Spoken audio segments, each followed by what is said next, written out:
Hey everybody, welcome back to the TokenPants. Got another movie review for you today. Tonight we saw The Mummy. If you're new to the channel, how we do it is we tell you at first how we felt about the movie, a general, should you see it, should you not, should you waste your money on it. Today's just me by myself, so I am going to tell you if you should waste your money on it or not. After that, we usually have a general big flag sign warning of spoilers, and then we get into the movie and tell you how we felt about the movie in certain scenes, pacing, dialogue, whatever. So let's jump into it. I'll give you upfront notice. I really liked The Old Mummy when it first came out. It holds a special place in here. My fiance loves it. Mummy Returns was, I still liked it, but it was just like, it wasn't as good as the first Mummy. The third Mummy was a train wreck. Absolutely terrible. So, I mean, I had hopes on this movie coming in. I wasn't crazy hyped for it, but I really had high hopes because Universal Pictures is trying to do a dark universe. They're calling it a dark universe because they want to make a bunch of movies all connected involving classic monster movies from horror movies. So like Frankenstein, Dracula, Wolfman, The Invisible Man, all of their classic old 50s and stuff type monsters. Creature from the Black Lagoon. So this is their first entry into that arena. The movie that came out a few years ago called Dracula Untold was supposed to be their first movie into that arena, but it didn't do well. Which is actually weird because I watched that movie about 2 years after it came out, and it wasn't bad. It was really entertaining, and it took a different spin on the character of Dracula, which I actually really liked. But nonetheless, it failed, so they scrapped it, and they're going to say, "Oh, The Mummy is the first one in the universe chain." That being said, not having high hopes going in, should you go see it? Should you not? Meh. It felt like a roller coaster or like a ride that never got going. It kind of just went like this. You know what I mean? It's like the movie got up to the plate and bunted the ball, which is super surprising. But should you go see it? I would say yeah. If you are a fan of the old school monster movies or want to see newer versions of Wolfman, Dracula, Frankenstein, all that stuff, all eventually coming together in one movie, like a horror version of Avengers, I'd say yeah, give your money to it. Support it to make sure these movies happen. I'm sure they'll get better. Again, this was just their first crack at it. Well, technically their second crack at it, I mentioned before. So yeah, that's my basic feeling of the movie. Now we're on to spoilers. So spoilers. If you're still here, we're gonna do some spoilers. So get out while you can. So there's a bunch of issues I've had with this movie.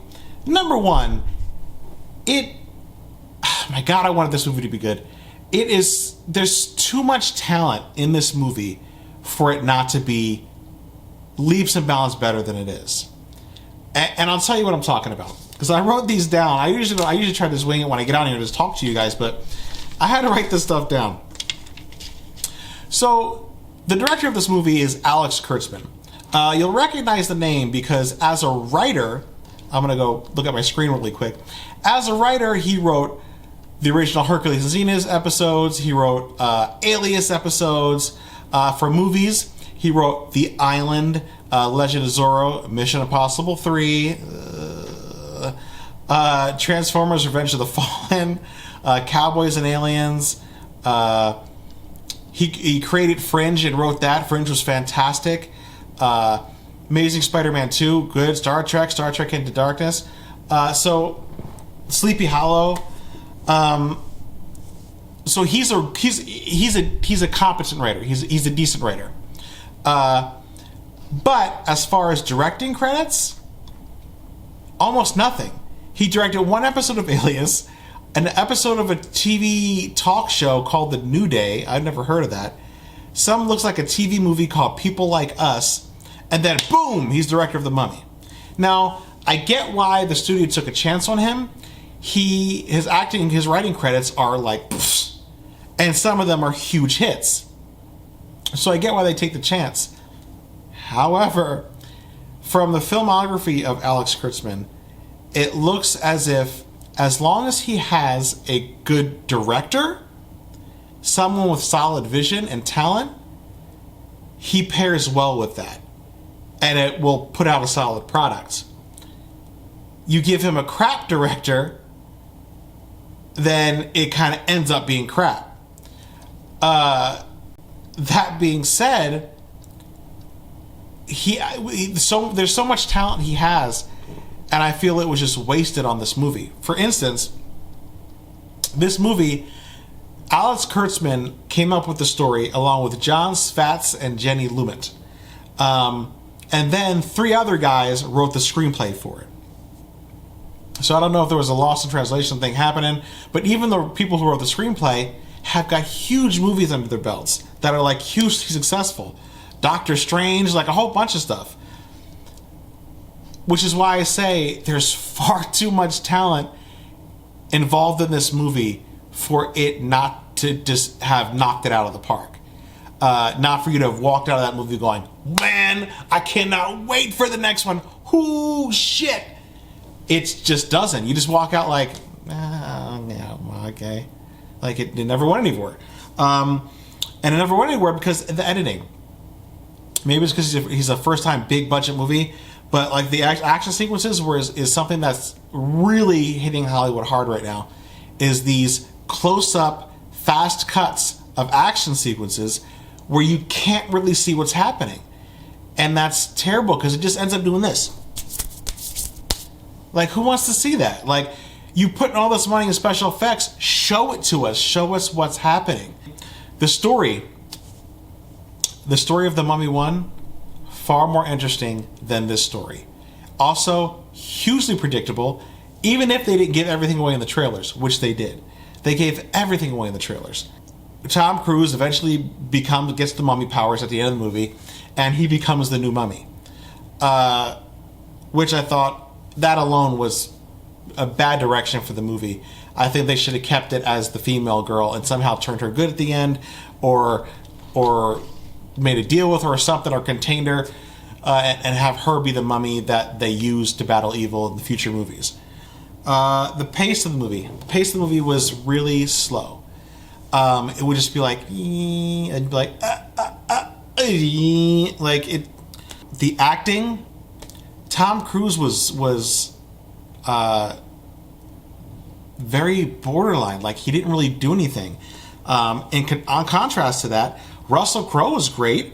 Sophia Boutella was amazing. That's what I'm saying. They should have kept her around. Sophia Boutella was engaging every time she was on screen. I just wanted to see more of her. I was like, yeah, let's keep with her on the screen. Jake Johnson. Jake Johnson, man. You'll recognize him from New Girl, from Jurassic World. He is really good at comedy and comedy improv and stuff like that.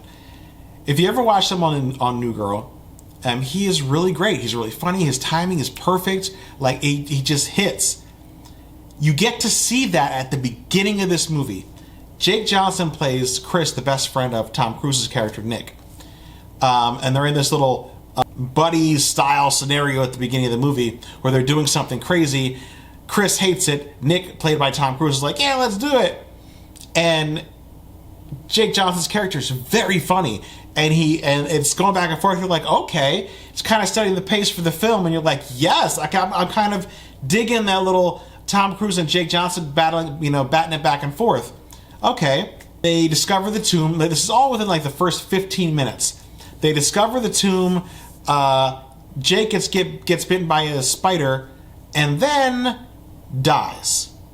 Attacks some soldiers and dies, essentially. From that point on, we don't get any more humor from Jake Johnson's character. Not because he's dead, because Tom Cruise starts to see him as hallucinations. And it's talking to him, telling him to give in and do what the Sophia Boutella's character tells him to do, essentially bring on this great evil into the world, which is terrible, because you have this character actor that can do these really great comedy lines and deliver them really well, and you don't use them. You relegate him to this is literally his scenes from that point on. Hey,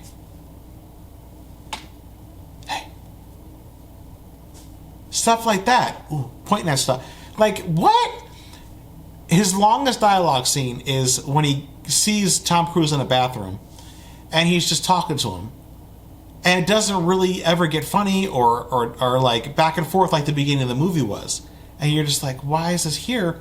Not to mention, that scene in particular in the trailer, they show that, where he's in the bathroom, kind of telling Tom Cruise, like, this is it, you're cursed, you better go over there and do what she says.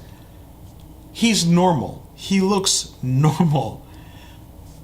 Whatever the decision was, they decided to CG all over his face. They CG'd like his eye white and like scars and things all over his face to make him look like he was dead or decomposing or whatever. But the CG was not good. It just was not good. And you can tell it was placed on him in post to make it more scary, I guess. I don't know. But it was not a good choice. Not at all. The music. There was no great score. Like, the original Mummy had this.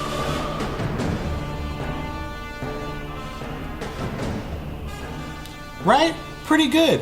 This movie, it was like generic, like, let's pull some generic action music in here, and it wasn't memorable. It definitely didn't make you feel like you were somewhere else. Really great scores can transport you. Without even seeing the material, can just transport you. This was not it. I saw this in 3D. It's not built for 3D. It's 3D translated. Don't waste your money on 3D. It is not good. Not good at all. Too much close-ups, too much things going fast like this. It's not worth it. It doesn't set up the Dark Universe. There's no end credit sequence. The most you get is a line from Jekyll's character played by Russell Crowe. Monsters sometimes need to fight monsters. And you go into his little laboratory and you see a vampire skull and you see the arm of a Black Lagoon type swamp monster. But that's it. There is no tie-in. There is no whatever. Which is crazy because they released this picture. What the hell? Like, it just seems like a no-brainer. Let's get people excited for the next movie. It's a really, I don't know. People keep trying to stay away from Marvel and not do Marvel things, but that's a really good technique to get people prepped for the next movie. There was a cool little homage to the first movie, Mummy, where the Book of the Dead. At one point where they're running, they knock over this thing, and it's actually the Book of the Dead from the first Mummy movie, just with gold on it instead this time. I thought that was a pretty cool little nod. A better thing would have put Brendan Fraser in the movie somewhere, just a nod to him. So, the trailer, if you watch the trailers, there's a bunch of scenes in the trailers that just didn't make it to the movie. But yeah, so overall, those are all my gripes and complaints. I wanted this movie to be phenomenal, and it wasn't. It just meandered along. It wasn't a terrible movie. It wasn't like, oh my god, this fucking movie sucked. But it didn't do anything, I still say go spend on your money on it. Go see it. Go check it out. Have an open mind. Don't have your expectations high. Give it your money, because I definitely myself, I don't know about you guys, want to see them get better, because I feel like they will get better. Because again, there's so much talent involved in this movie that I feel like the only other direction now is up. You know what I mean? But yeah, go see it. Thanks for watching. This was another review by the TokenPants. I'm Chris, aka Token Hero. Please like and subscribe below. Click the little bell for notifications. And let us know in the comments if you want to see us review older movies, newer movies, TV shows, whatever. Anything you want to see us do or change, or if you have any suggestions, please let us know. And as always, thanks for stopping by.